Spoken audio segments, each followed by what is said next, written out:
Bismillahirrahmanirrahim. Assalamualaikum warahmatullahi wabarakatuh. Berjumpa kembali dengan channel Calis 34. Pada kesempatan ini saya ingin berbagi untuk teman-teman sebuah aplikasi, mana aplikasi ini merupakan aplikasi untuk menentukan atau menghitung jumlah kriteria ketuntasan minimal atau yang sering kita singkat dengan KKM. Nah, untuk aplikasi ini sendiri itu dibuat oleh kepala sekolah kami, Bapak Abbas Madon SPD SD, guna membantu dalam menentukan kriteria ketuntasan minimal atau KKM. Adapun menunya di sini ada menu utama, diklik saja. Nah, seperti ini tampilan menu utamanya, di mana akan tampil identitas daripada guru yang menggunakan aplikasi ini. Kemudian petunjuk, ada petunjuknya juga untuk penggunaan aplikasi ini. Kemudian data. Nah, data ini terkait dengan satuan pendidikan, kemudian nama kepala sekolah, kemudian nama guru, kemudian tahun pelajaran dan mata pelajaran yang dihitung KKM-nya. Oke, baik teman-teman, pada kesempatan ini yang saya contohkan adalah perhitungan KKM Pendidikan Agama Islam untuk kelas 2. Nah, kita tinggal mengklik kelas yang dituju atau dimaksud, yaitu kelas 2. Kemudian tinggal menggeser ke bawah.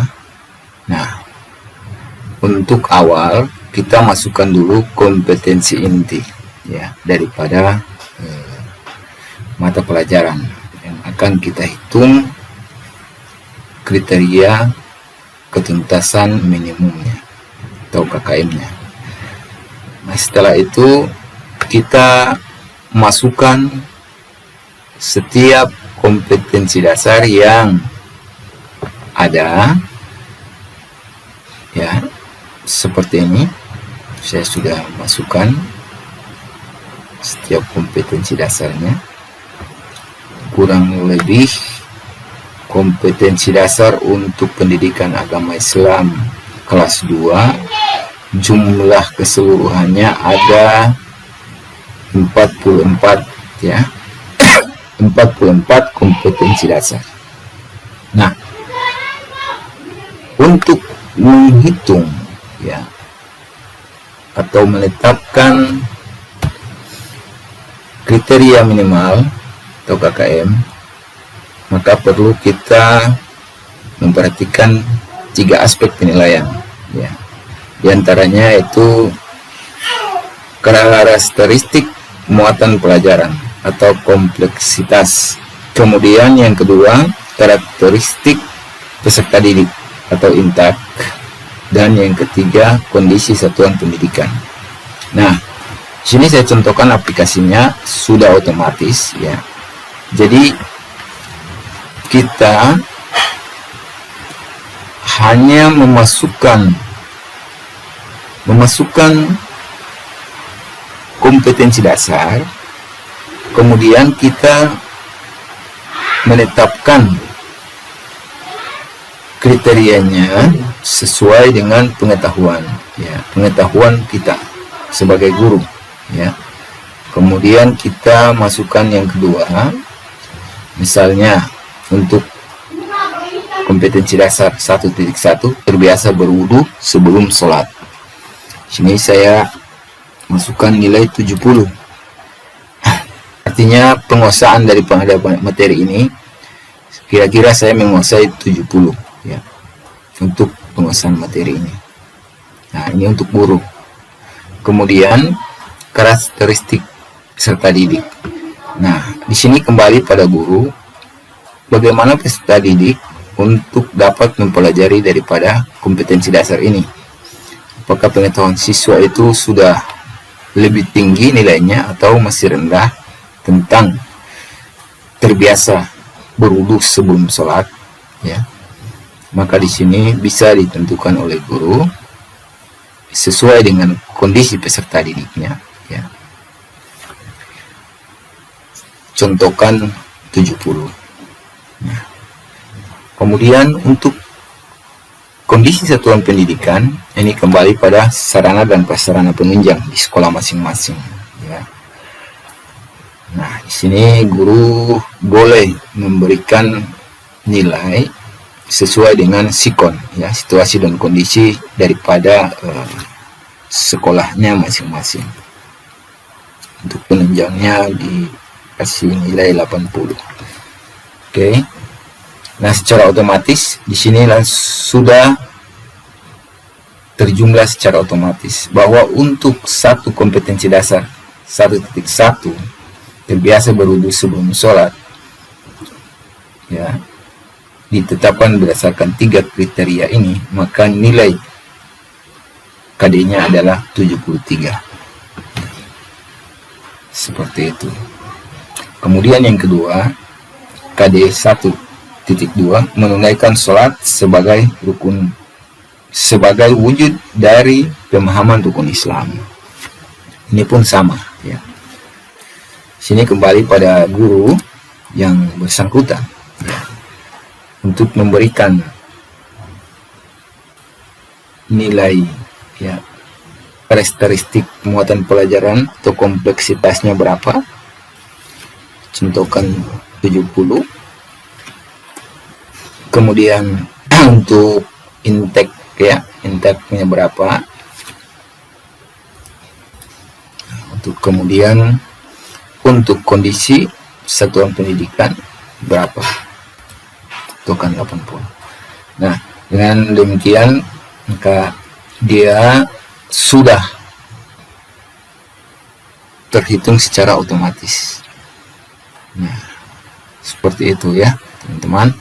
Kemudian untuk mengetahui jumlah secara rata-rata daripada KKM, ya, daripada tiap kompetensi dasar atau KD, maka kita lihat pada jumlah akhir, ya. Jumlah akhirnya paling bawah. Nah, ini di sini sudah menentukan bahwa untuk nilai akhir KKM kelas 2, ya, mata pelajaran pendidikan Islam itu adalah 73,73, ya. Sementara untuk jumlah kompetensi dasar kelas 2, ya, pendidikan agama Islam dalam 1 tahun pelajaran itu ada 44 jumlah kompetensi dasar. Fungsi kriteria ketuntasan minimal atau KKM terhadap proses pembelajaran bagi pendidik, ya, kemudian peserta didik dan orang tua. Di antaranya ada 5, ya, yang perlu kita ketahui, di mana 1, KKM sendiri merupakan sebagai acuan bagi pendidik dalam menilai kompetensi peserta didik sesuai kompetensi dasar mata pelajaran yang diikuti. Yang kedua, sebagai acuan bagi peserta didik dalam menyiapkan diri mengikuti penilaian mata pelajaran. Yang ketiga, dapat digunakan sebagai bagian dari komponen dalam melakukan evaluasi program pembelajaran yang dilaksanakan di sekolah. Yang keempat, merupakan kontrak pedagogik antara pendidik dengan peserta didik dan antara satuan pendidikan dengan masyarakat atau orang tua peserta didik. Dan yang terakhir, kelima, merupakan target satuan pendidikan dalam pencapaian kompetensi tiap mata pelajaran. Nah, itu merupakan fungsi daripada kriteria ketuntasan minimal.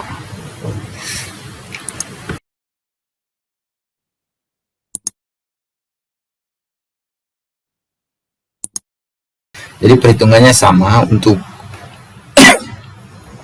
mata pelajaran ya maupun guru kelas sama. Nanti untuk kompetensi dasarnya itu dihitung per mata pelajaran. Jadi di sini yang saya contohkan adalah pendidikan agama Islam. Untuk guru kelas bisa menghitung misalnya untuk PPKN berapa itu KD-nya, KKM-nya. Kemudian untuk mata pelajaran IPA, kemudian IPS atau matematika. Nah, ini untuk sebagai acuan bagi guru untuk menghitung ya, atau menetapkan kriteria minimal. Dan setelah ditetapkan ya, untuk penetapan KKM sendiri ini bisa dilakukan oleh guru secara individu maupun secara berkelompok dalam kelompok kerja guru atau KKG untuk menetapkan KKM. Nah, setelah ditetapkan maka diserahkan kepada kepala sekolah untuk diketahui, dicap dan ditandatangani. Nah, ini adalah persetujuan awal daripada guru, nah, KKM-nya dengan peserta didik ya, untuk setiap mata pelajaran. Dan KKM sendiri juga merupakan persetujuan antara pihak sekolah dan masyarakat atau orang tua peserta didik. Nah, di sini adalah target daripada pencapaian nilai untuk setiap mata pelajaran. Nah, mudah-mudahan bermanfaat bagi teman-teman sekalian. Dan untuk aplikasinya sendiri ini masih bersifat terkunci ya, artinya masih dikunci karena aplikasi dibuat sendiri, sehingga untuk yang membutuhkan ya mungkin bisa datang pada kami dan nanti diberikan ya paspor untuk membuka daripada aplikasi ini, karena akan dirubah. Yang perlu dirubah bila aplikasi ini digunakan oleh rekan-rekan lain, maka yang perlu dirubah adalah nama, kemudian sekolah, satuan pendidikannya, kepala sekolahnya, kemudian mata pelajarannya, kemudian tahun pelajaran. Nah, ini bukan saja untuk kelas 2 ya, yang tadi saya contohkan merupakan kelas 2, tapi perhitungannya untuk setiap kelas dari kelas 1 sampai dengan kelas 6, dan ini untuk semua mata pelajaran ya. Demikian teman-teman, semoga bermanfaat. Kurang lebih mohon maaf. Assalamualaikum warahmatullahi wabarakatuh.